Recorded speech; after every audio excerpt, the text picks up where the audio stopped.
A special marine warning remains in effect until 10:15 p.m.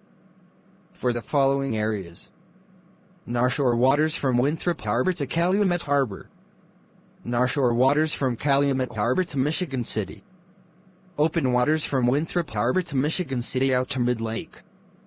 At 7:58 p.m., severe thunderstorms were located along a line extending from near Waukegan Harbor to near Wilmette Harbor to 9 nm northeast of Joliet, moving east at 35 knots. Hazard: wind gusts to nearly 50 knots and large hail. Source: public. Impact: small craft could be damaged in briefly higher winds and suddenly higher waves. Large hail could result in structural damage.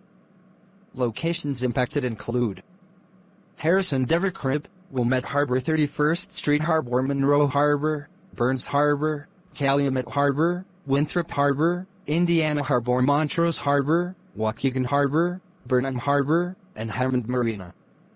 Precautionary/preparedness actions: a tornado watch remains in effect until 1000 p.m. for northeastern Illinois, northwestern Indiana, and the adjacent waters of Lake Michigan. Move to safe harbor until hazardous weather passes. & hail. Greater than 75 in. Wind 39 kts. Beep, beep, beep, beep, beep, beep.